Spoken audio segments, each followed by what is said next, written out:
నోరు ఉంది కదా అని చెప్పి నిన్న మాట్లాడినాడు బిడ్డ రవి. ఎంత మాట్లాడితే వాడు వీడు లెవెల్లో మాట్లాడినాడు. నీ గురించి అట్లా మాట్లాడడానికి నాకు ఎంతసేపు చెప్పు. నువ్వెంత, నీ బతుకెంత,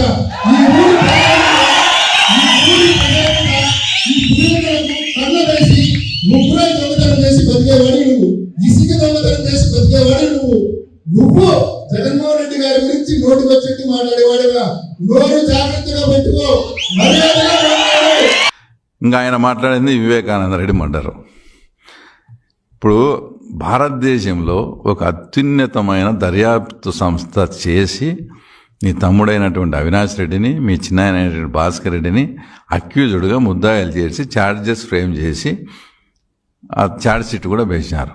ఇంకా ఇప్పటికీ కూడా నువ్వు దాన్ని బొంకుతా అది చేస్తే ఏదో అదృష్టము, అది ఎటం చేసుకునేవో నువ్వు ముద్దాయి కాలే. సరే, ఒకవేళ నీకు తెలియకుండానే జరిగింది అనుకుందాం. ఏనాడైనా కానీ నువ్వు పిలిచి ఎవరిని, అవినాష్ రెడ్డిని కానీ, భాస్కర్ రెడ్డిని కానీ, దేవిరెడ్డి శంకరెడ్డి కానీ, అక్కడ మర్డర్ జరిగింది.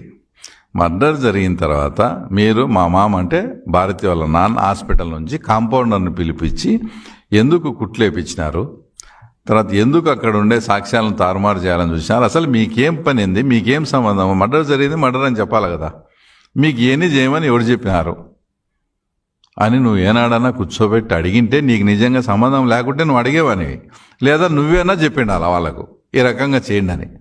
ఏ బుద్ధన్నా అడిగినావా? ఒకవేళ నీకు నిజంగా సంబంధం లేదంటే లేదు సరే అనుకో, వీళ్ళని ఏ రోజన్నా అడిగినావా వాళ్ళతో ఆ సమాధానం అడుగు, అప్పుడు నీకు అర్థమవుతుంది. లేదు ఇంకా నువ్వే చెప్పింటే మీ ఇద్దరు తోడదొంగలుగా. దాంట్లో ఏ సంబంధం లేని నన్ను, చంద్రబాబు నాయుడు గారిని, ఆదన్నను, వీళ్ళందరినీ ఇరికియాలని చూసి ఏమేమో పడి జగన్మోహన్ రెడ్డి గారు అట్లాంటి పనులు ఏంది వాళ్ళంతా మనం తీసుకోమని చెప్పి జగన్మోహన్ రెడ్డి గారిని తిరస్కరించారు.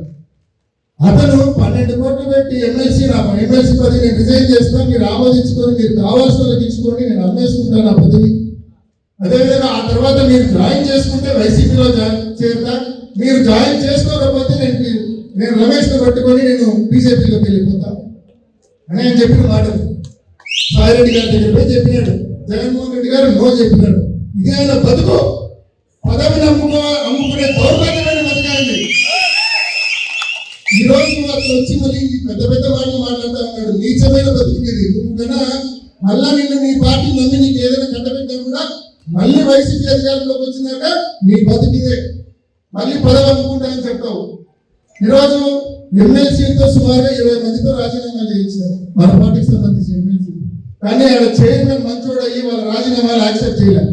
వీళ్ళందరూ కూడా 5 కోట్లు 7 కోట్లు పెట్టి పదవులు దొరుకుతున్నారు. 20 మందితో రాజీనామాలు చేయించినారు. మండలి చైర్మన్ అక్కడ రాజీనామాలు ఆమోదించడం లేదు కాబట్టి వీళ్ళందరికీ పదవులు రాదు. ఇంకోటి మాట్లాడితే చంద్రబాబు నాయుడు గారిని హత్య రాజకీయాల వైపు చేయాలని చూస్తాడు. ఆ టైంలో జరిగినాయని. అసలు ఆయనకు హత్య రాజకీయాలకు ఏం సంబంధం? అసలు ఒకవైపు మేము సార్ వాడు ఇన్ని చేసినాడు పులిందల్లో, మనం వాడు 100 చేస్తే ఒక 5% అన్నా మనం చేయకపోతే మనల్ని నమ్మరు సార్, కొన్ని చేయాలని మేము సార్ను ప్రాధేయపడతా అంటే కూడా నో డెమోక్రసీ వేవ్లోనే పోవాలి, నేను అట్లాంటి చెడ్డ పనులే మనకు వద్దని మాకు ఆయన క్లాస్ పీకుతా అంటే మళ్ళీ ఆ తర్వాత నీదేదో ఆయన హత్య రాజకీయాలకు పోయినట్టు ఆయన హత్యారాజు నీలాగా ఆయన్ను జైల్లో పెట్టేయాలా, నీలాగా అట్లాగానా చంద్రబాబు నాయుడు గారు ఇప్పుడు ఏదో సామెత చూడు, అలుగుట ఎరుంగని అజాత శత్రువు అలిగి, ఆ ఆలోచన చంద్రబాబు నాయుడు గారికి 1% వచ్చిందనుకో నీతో ఇబ్బంది పడిన అనేక మంది బాధిత కుటుంబాలు, తర్వాత నేను కూడా అవన్నీ, ఎందుకంటే మా చిన్నాయన కూడా మీరు అధికారంలో ఉండబట్టి మా చిన్నాయన మర్డర్ అయినాడు.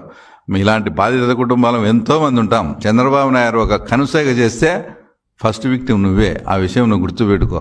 ఆయనకు హత్య రాజకీయాలు కానీ అన్డెమోక్రటిక్ వేలోనే వద్దని మాకు నచ్చ చెప్తా, మేము ఎంత ప్రాధాయపడతానే మాకు ఆయన ఒప్పుకోకుంటే ఆయనకు హత్య రాజకీయాలు కనిపించే ఎంత దుర్మార్గుని అసలు నువ్వు.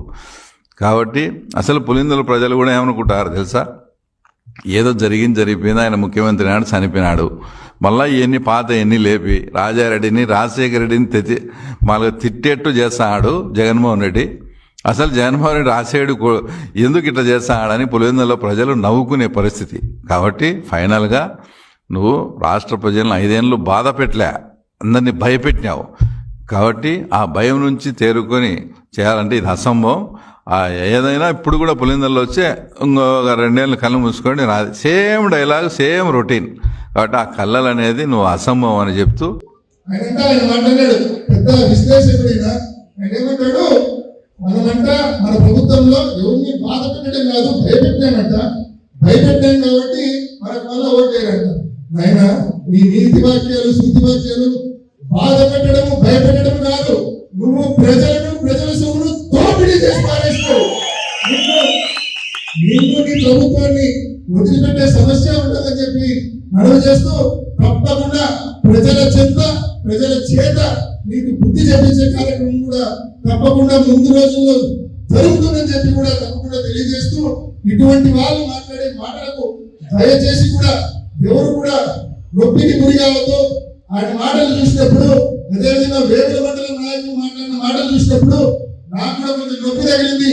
దయచేసి కూడా ఈ నొప్పిని, ఈ అవమానాన్ని ఓపిక భరిద్దాము. మన టైం తప్పకుండా వస్తుంది. మన టైం వచ్చినప్పుడు ఈ ఊరికి మంచి చేసి సమాధానం చేద్దాం. మనం ఎక్కడ మన టైం వచ్చినప్పుడు కక్షలు కారణాలొద్దు. మనం కసితో ఇంకా మంచి చేసి మనం సమాధానం చేద్దాం. మన జవాబు మంచి పనులతోనే ఉండాలా, 10 మందిని ఆదుకునే విధంగానే ఉండాలా. సో మనం తప్పకుండా ఈ నొప్పి, ఈ అవమానం, ఈ భారం అంతా కూడా వెలుగులో పెట్టుకుందాం. తప్పకుండా పోరాడి వైఎస్ఆర్ కాంగ్రెస్ పార్టీని అధికారంలో తీసుకొద్దాం. తీసుకొచ్చి మళ్ళా పెద్ద ఎత్తున ఈ ఊరిని, ఈ కార్యకర్తలను అభివృద్ధి చేసుకొని బలమైన సమాధానం తెలుగుదేశం పార్టీకి చెప్తామని కూడా మీ అందరికీ పేరుగా తెలియజేసుకుంటూ, తప్పకుండా ఈ కార్యక్రమంలో కమింగ్ బ్యాక్ టు ద